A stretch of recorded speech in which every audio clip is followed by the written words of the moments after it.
Қайырлы күн баршаңызға, каналыма қош келдіңіздер. Бүгін сіздермен тұздалған қиярларды дайындайтын боламыз. Қиярларымызды ең алдымен осылай суға 5 сағатқа қалдыратын боламыз. Сол аралықта банкаларымызды жуып тазалап, тазаланған банкаларымызды булап алып, оған кептірілген укропты қосып, оның үстіне жаңағы суға салып қойған қиярларымызды алып шетіне орналастырып шығатын боламыз.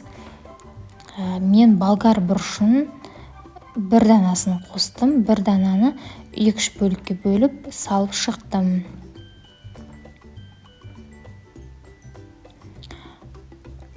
Әр банкаға лабыр жапырағынан 2-3 данасынан қостым.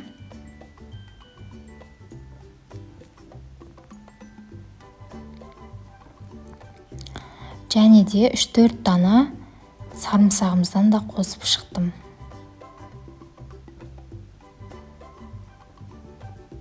Қара бұрышымыздан да қосамыз.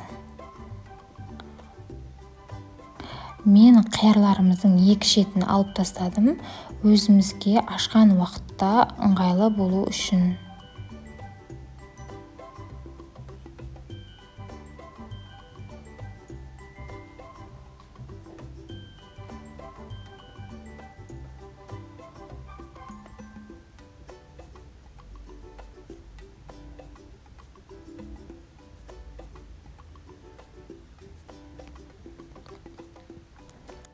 Барлығын салып болған соң, осылай сақырлап қайнап тұрған қайнаған суымызды банкамызға жаймеңдеп құйып шығатын боламыз.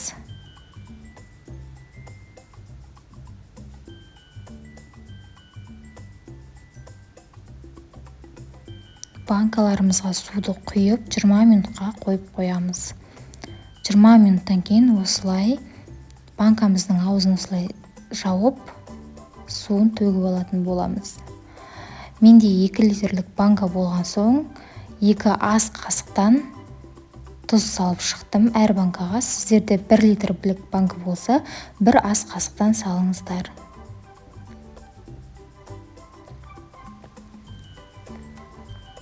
Бір ас қасық қантымыздан да салып шықтым.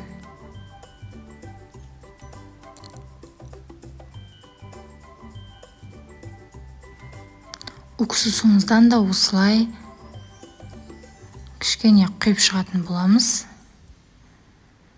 Көп қоспаңыздар, дәмі иісі шығып кетуі мүмкін. Бір дана аспириннен де салып шықтым әр банкаға.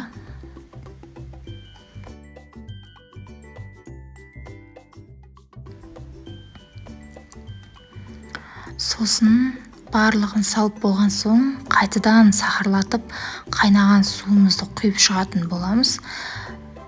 Таза су құйдым, мен жаңағы төгіп тастаған суымды қайталап құйған жоқпын.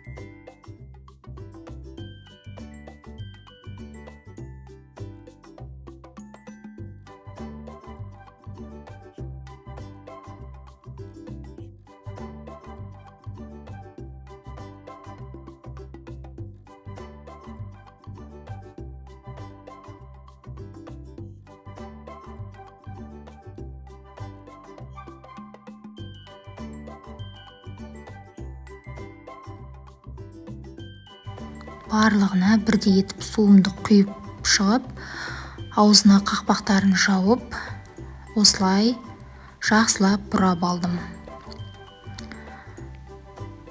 Сіздер де жасап көрулеріңізді сұраймын.